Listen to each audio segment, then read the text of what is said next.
खड़ी हुई हूं। महोदय, हमारी संस्कृति तो वो है जो अर्धनारेश्वर को पूजती है। भारत की संस्कृति वो है जहां पर लैंगिक समानता एक नया कॉन्सेप्ट नहीं है। हम तो वो हैं जो कहते हैं कि प्रकृति और पुरुष एक दूसरे के पूरक है। हमारे यहाँ तो शक्ति स्वरूपा मां दुर्गा की आराधना करी जाती है। भगवान विष्णु का सुदर्शन चक्र, महादेव का त्रिशूल और ब्रह्मा जी का कमंडल, यानी तीनों त्रिदेवों की शक्ति अगर समाहित करना हो तो वो केवल और केवल मां दुर्गा ही कर सकती है। ये स्तर है नारियों का हमारी संस्कृति में। लेकिन कहीं ना कहीं आक्रांता आए और हमारी संस्कृति का अपभ्रंश हुआ। जहां सम्मान हमारी संस्कृति है, वहीं महोदया नारियों का सशक्तिकरण करना हमारा कर्तव्य है। आज यहां पर टीएमसी की एक संसद सदस्य ने कहा इक्वालिटी इज बाय बर्थ। मैं उनकी बात से बिल्कुल सहमत हूं, क्योंकि पुरुष और स्त्री को एक समान तो ईश्वर ने ही बनाकर भेजा है। पर उन्होंने ये भी कहा कि equality can not be given by political exercise. मैं उनकी बात से बिल्कुल सहमत नहीं हूं। महिला आरक्षण की आवश्यकता क्या है, ये मैं कुछ आंकड़े देकर इस सदन के समक्ष रखना चाहूंगी। आज महिलाएं पूरे के पूरे विश्व में, खास करके महिलाएं जो भारत की बेटियां हैं, वो अपना परचम लहरा रही हैं। वो चाहे साइंस हो, चाहे टेक्नोलॉजी हो, चाहे लॉ हो, लेकिन राजनीतिक क्षेत्र में उनका प्रतिनिधित्व बहुत कम है। अगर हम 2024 का इलेक्शन देखें तो वहां पर महिला वोटर की तादाद पुरुषों के मुकाबले ज्यादा थी।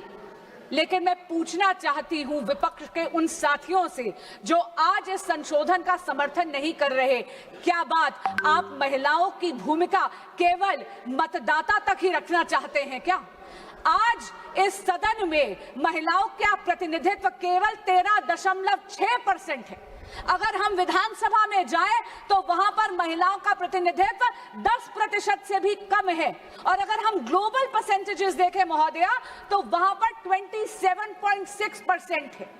मैं तो धन्यवाद करती हूं आदरणीय प्रधानमंत्री श्री नरेंद्र मोदी जी का और इस सदन में उन सभी राजनीतिक दलों का जिन्होंने 27 बरस पुराना विलंब जो था, डिले थी, उसको हर कर नारी शक्ति वंदन अधिनियम को सितंबर 2023 को एक हकीकत बनाया, उसको पारित करा।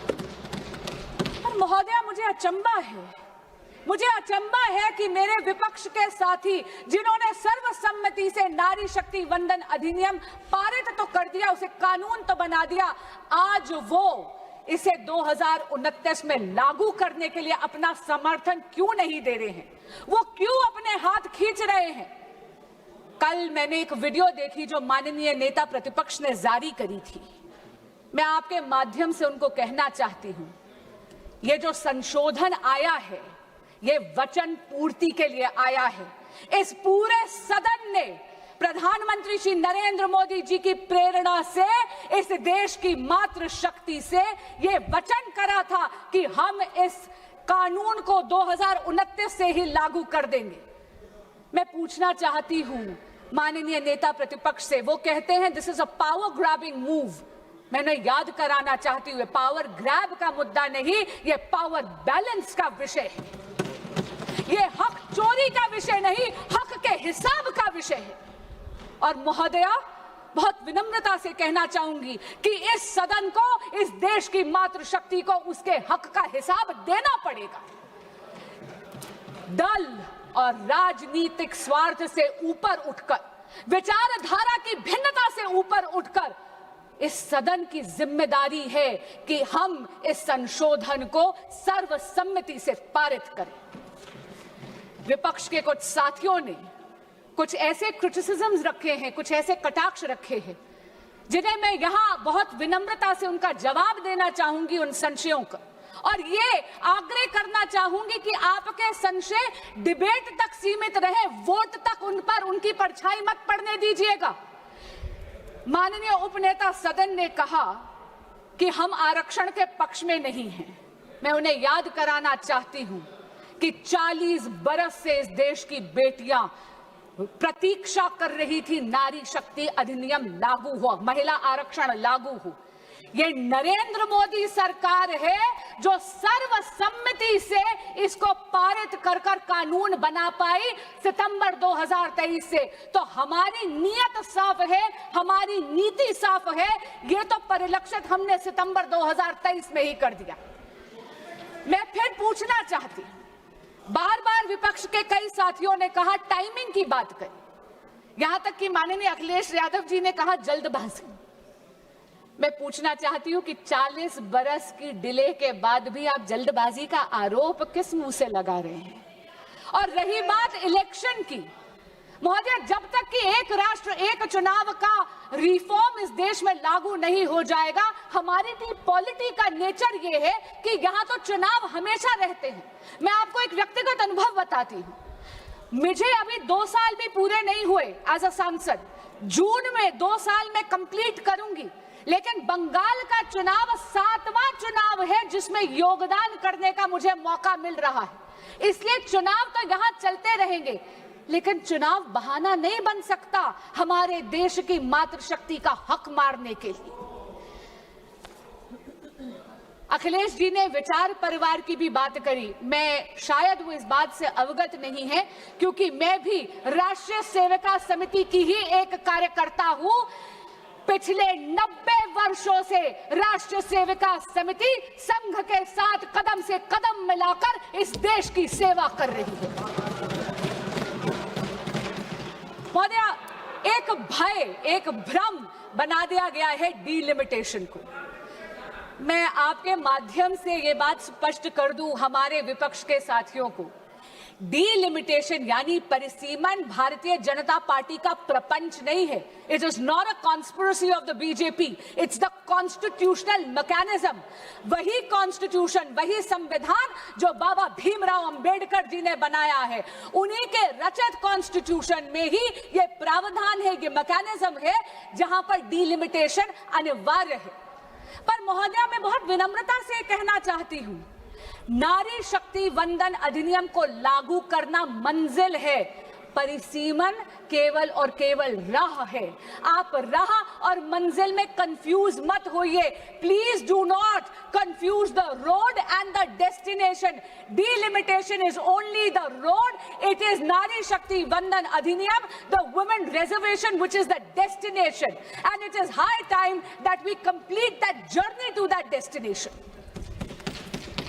एक और बात कही गई, यहां पर बोला गया कि 543 में क्यों नहीं लगा देते, और मैं हैरान हुई जब एक महिला सांसद ने यह कह दिया कि आप परिसीमन कर सीटें बढ़ा रहे हैं, यह तो शोविनिज्म है। शोविनिज्म का आरोप लगाते हुए ये भूल गई कि 543 सीटें पुरुषों का एकाधिकार नहीं है। वो भूल गई कि इन 543 में आज भी 74 पर हम नारी शक्ति का रिप्रेजेंटेशन करते हैं। महिला सांसद भी है इस सदन में। आप रिजर्वेशन को एब्स्ट्रैक्ट में लागू नहीं कर सकते। आपको रिजर्वेशन को आइडेंटिफाइड कॉन्स्टिट्यूएंसीज में ही करना पड़ेगा, और इसीलिए परिसीमन आवश्यक है, सीटों की बढ़ोतरी आवश्यक है। कई लोगों ने पूछा कि आप 543 में ही क्यों नहीं लागू कर देते। मैं याद कराना चाहती हूं कि ये जो अभी कॉम्पोजिशन है 543 सीटों की, ये 1971 के बेसिस से, उनके सेंसस के बेसिस पे है। तब भारत की पॉपुलेशन वाज ओनली 51.4 करोड़। आज भारत की पॉपुलेशन 3 दुगनी हो गई है। हम आज 140 करोड़ का देश है। महोदया, ये सदन अनर्थ करेगा अगर महिला सशक्तिकरण की केवल बात करता है और महिला आरक्षण पॉपुलेशन को रिफ्लेक्ट करते हुए इंप्लीमेंट नहीं करेगा। नारी शक्ति वंदन अधिनियम के इफेक्टिव इंप्लीमेंटेशन के लिए यह अनिवार्य है कि परिसीमन हो और सीटें बढ़ाई जाए। 74 से 273 तक का ये जो सफर है, ये केवल मातृशक्ति के उत्थान के लिए नहीं, ये इस राष्ट्र को सुदृढ़ करने के लिए, इस राष्ट्र में एक स्वर्णिम अध्याय लिखने के लिए। एक और बोली गई बात, यहां पर उन्होंने कहा कि आप जनगणना नहीं करना चाहते। मैं पुनः याद कराना चाहूंगी, आज सुबह ही माननीय गृह मंत्री ने रिकॉर्ड पे बोला है जनगणना की प्रक्रिया चालू हो गई है, उसमें कास्ट सेंसस केंद्र सरकार करवा रही है। लेकिन महोदय, ऐसा लग रहा है कि महिलाओं को आधार तो क्या मिला, विरोधियों का आधार ही खिसक गया है। महिलाओं का अधिकार से अगर आपका आधार खिसकता है तो ये आपका राजनीतिक अवसरवाद है। पर मैं आज करबद्ध प्रार्थना करना चाहूंगी विपक्ष के सभी साथियों से कि एक बहुत ही इंटेलिजेंट सॉल्यूशन इस विधेयक में, इस बिल में बनाया गया है, जहां पर यह सुनिश्चित करा गया है कि जो टेरिटोरियल ज्योग्राफी है वो तो 2011 के सेंसस के बेसिस पे करी जाए, लेकिन जो सीटों की बढ़ोतरी है उसमें किसी भी मैं पुनः कहती हूं, किसी भी राज्य का हक ना मारा जाए। अरे आज तो सदन में खड़े होकर यशस्वी प्रधानमंत्री श्री नरेंद्र मोदी जी ने गारंटी तक दे दी, और हमसे पूछिए, हम आपको बताना चाहते हैं मोदी की गारंटी सारी गारंटी पूरी करने की गारंटी। दक्षिण भारत में तमिलनाडु में चुनाव है, इसलिए वहां के नेता चुनावी स्वार्थ में, राजनीतिक स्वार्थ में इस देश को नॉर्थ और साउथ में डिवाइड करने की कोशिश कर रहे हैं। लेकिन महोदय, आपके माध्यम से मैं उनको बताना चाहूंगी कि ये जो उनका प्रयास है ये असफल होगा, और जिस संगत में वो बैठे हैं वहां पर केवल हार का चिट्ठा लिखा जाता है। जो भी व्यक्ति इस विधेयक का और इस संशोधन का विरोध कर रहा है वो नारी शक्ति के आक्रोश का पात्र बनेगा। मैं करबद्ध प्रार्थना करती हूं आपके माध्यम से विपक्ष के साथियों को कि कृपया महिलाओं के आक्रोश का नहीं, उनके आशीर्वाद का पात्र बनिए।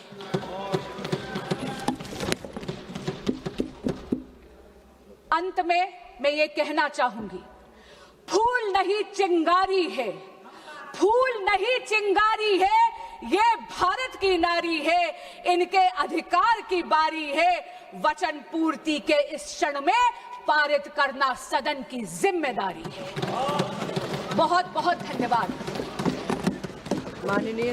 माननीय सदस्य श्री अभय कुमार सिन्हा जी।